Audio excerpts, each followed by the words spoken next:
Round the World Lit Audio. The Ramayana, retold from Valmiki. Episode 6, Yuddha Kanda, The War, The Return, and the Coronation, the final episode. Channel Intro. Welcome to Around the World Lit Audio, the greatest stories ever told, from every corner of the world, in English. New chapter every week, free to listen. Chapter Recap. In Episode 5, Hanuman entered Lanka in the dark, and searched until he found Sita in the Ashoka Grove, thin and dignified, refusing all that Ravana offered.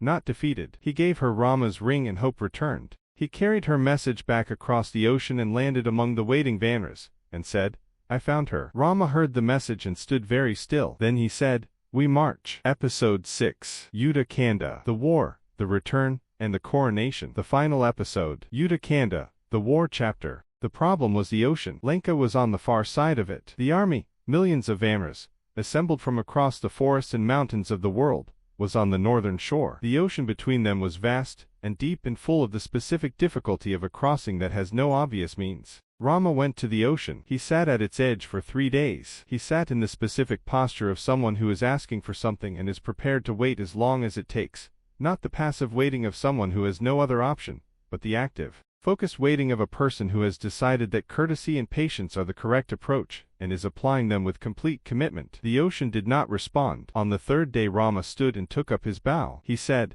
"I have asked. I will not ask again." He fired into the ocean, fired with the divine weapons, the arrows that contained in them, the power of the gods, and the ocean boiled and the sea creatures screamed and the depths of the water were disturbed in ways that had not happened before. The ocean rose. The god of the ocean rose from the depths in human form and said, "I could not simply yield. It is not in my nature to yield to courtesy.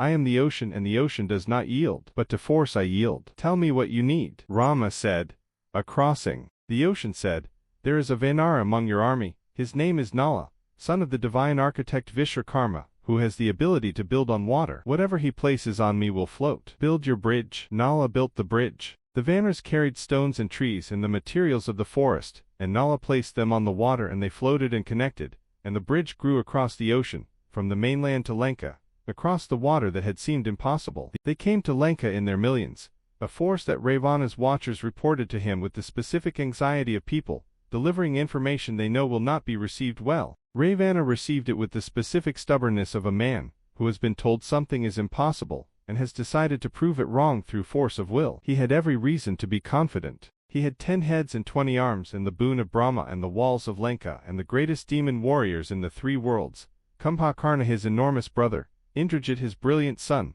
the commanders of armies that had defeated the gods. He had held his city against assaults that no ordinary force could have mounted. But he did not have Rama. The war lasted many days. Valmiki describes it in detail, the individual combats, the divine weapons deployed and countered, the deaths of commanders and the grief of those who loved them. What follows is the essential arc. The Vanras fought with rocks and trees and their own enormous strength. Hanuman fought in the front of every battle with the specific joy of a warrior who has found the right use for his capabilities, and no longer holds anything back. Lakshmana fought at Rama's side as he had always been, the fierce one, the quick one, the brother who would not let anything reach Rama without going through him first. Ravana's commanders fell one by one. Then Kumbhakarna. Kumbhakarna was Ravana's giant brother, so enormous that when he was born the gods had been frightened of him and had arranged that he would sleep for 6 months of every year, waking for 1 day to eat and fight, and sleep again. He had been woken for this war, woken prematurely, roused from his deep sleep by an army of servants who had beaten drums,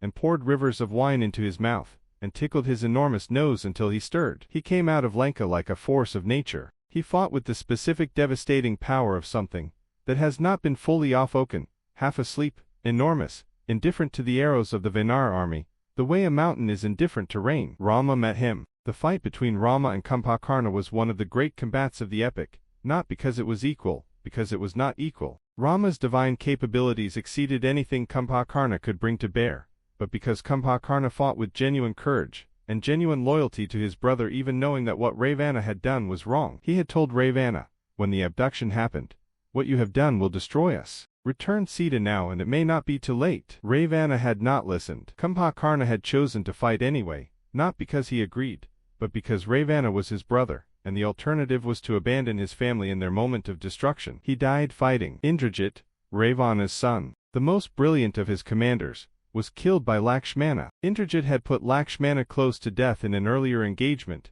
had used the Shakti weapon, that struck Lakshmana down and left him lying on the battlefield. Hanuman had gone to the Himalayas and carried back a mountain, an entire mountain, with the specific efficiency of someone for whom carrying mountains is within the range of reasonable actions, because on that mountain grew the herb Sanyavani, that could restore the fallen. Lakshmana was restored. He killed Indrajit. Ravana came. Ravana and Rama. The single combat between Ravana and Rama is the moment the entire epic has been building toward, the meeting of the demon king, and the avatar of Vishnu on the field of Lanka, the resolution of everything, that began in the forest when the golden deer appeared and Sita stepped across the line. Ravana came in his chariot, 10-headed, 20-armed, magnificent in his fury, the greatest warrior of the age. The gods themselves watched from the sky. The fight was long and extraordinary. Rama cut off one of Ravana's heads. It grew back. He cut off another. It grew back. The divine weapons struck and Ravana absorbed them, and returned fire, and the battle continued through the day. The god Indra sent his own charioteer,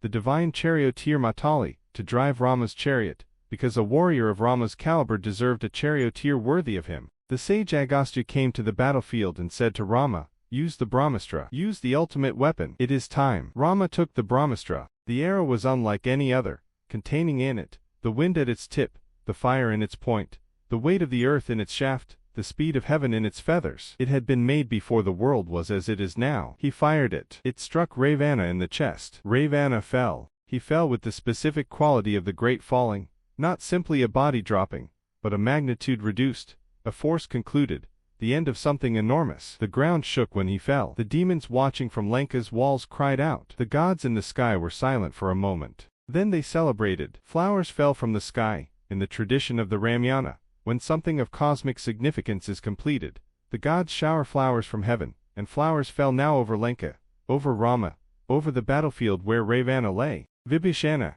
Ravana's own brother, who had chosen Dharma over family loyalty, and had come to Rama's side before the war. Vibhishana stood over his brother's body and wept. Rama said, "He was your brother, and a great warrior. Grieve for him as he deserves. What he did was wrong. What he was extraordinary." Vibhishana performed the funeral rites. Sita. Hanuman was sent to the Ashoka grove. He found Sita and told her, "It is over. Ravana is dead. Rama is victorious." She closed her eyes for a moment. Then she said, "Take me to him." The reunion of Rama and Sita is one of the most discussed passages in the entire Ramayana. Discussed because what happens is not what most readers expect from a love story that has driven the entire epic. Sita came to Rama. He looked at her. He said, in the presence of the assembled armies, and the gods and Vibhishana and Hanuman and Lakshmana, "I have won you back. The insult to my family has been avenged. But Sita, you have lived in another man's house. A man's wife who has lived in another man's house cannot simply return. I cannot take you back without the world questioning your purity." Sita stood very still. She said, "I understand what you are saying, but you know me. You know that the soul cannot be touched by force, that what happened to my body by abduction was not what I chose and does not define what I am. If you cannot see this, then all that has been between us has been illusion." She said, "Build a fire." She walked into the fire. Agni, the god of fire, rose from the flames with Sita in his arms, unharmed, and said, "She is pure. She has been pure throughout. Receive her." The tradition records this in various ways, and the passage has been the subject of debate for as long as the Ramayana has been read.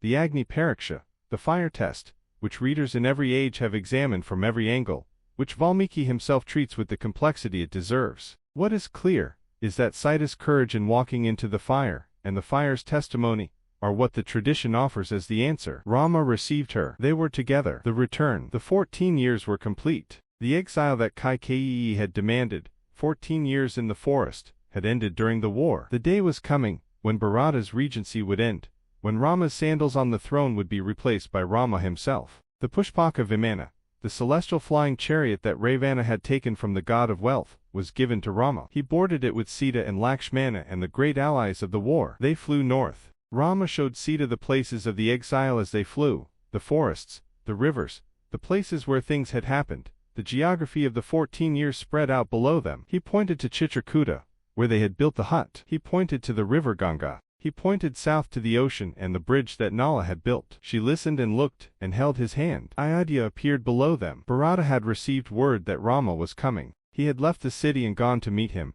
had been ruling for 14 years with Rama's sandals on the throne, living in a hut outside the city, and now he came to meet his brother at the edge of the kingdom. They embraced. Bharata touched Rama's feet, took the sandals that had been on the throne for 14 years and placed them on Rama's feet, where they belonged. The city was waiting. Ayodhya received Rama with the specific joy of a city that has been waiting a long time and has never stopped waiting, and has been proven right to wait. The streets were decorated. The people came out. The lamps were lit. The tradition holds that the festival of Diwali, the festival of lights, began with Ayodhya lighting lamps to welcome Rama home. The coronation was performed. The priests, the sacred fire, the water from the sacred rivers, the ancient words. Rama seated on the throne of Ayodhya, with Sita beside him, with Lakshmana and Bharata and Shatrugna in attendance, with Hanuman, who had been offered any gift he desired and had asked only to live as long as Rama's name was remembered on earth, Hanuman present, as he is always present wherever Rama's name is spoken. Rama ruled. The reign of Rama, Rata in Sanskrit, is what the epic ends with, and what it has always pointed toward, the idea of a kingdom governed by a king of complete dharma, where justice is administered and the weak are protected, and the rains come in their proper season, and the people are content. Rata is the political ideal of the Ramayana, not utopia, which means no place, but the specific vision of what good governance looks like, when it is actually practiced by someone who means it. He ruled for 11,000 years. He was, until the end, the same person he had been at the beginning, in the forest, in the exile, in the war, on the throne. He was Rama, the same person in every condition. That was always the point. Series close. You have reached the end of the Ramayana, retold from Valmiki, composed in ancient India somewhere between 500 BCE and 100 CE. 24,000 verses in the original Sanskrit. Retold in every language of South and Southeast Asia. Performed in temples and theaters and puppet shows, and dance dramas for 2,000 years. Still performed, still recited, still the story that mothers tell children when they want to explain what it means to be good, not merely to do good things, but to be a person of such complete integrity that your nature and your actions cannot be separated. What Valmiki argued, through Rama and Sita and Lakshmana and Hanuman and Ravana and the war, and the fire and the return, is this: Dharma is not a rule, it is a practice. It is the daily, specific, costly practice of doing what is right in the circumstances you are actually in, not the circumstances you wish you were in. Rama was not good because things were easy. Things were never easy. He was good in exile and in war and in grief and in victory, and the goodness was the same goodness in all of them, and this consistency was the greatest thing about him. Hanuman understood this. He asked to live as long as Rama's name was remembered on earth. The name is still remembered. Thank you for listening to the Ramayana on Around the World Lit Audio. Subscribe so you never miss a chapter. A new episode arrives every week.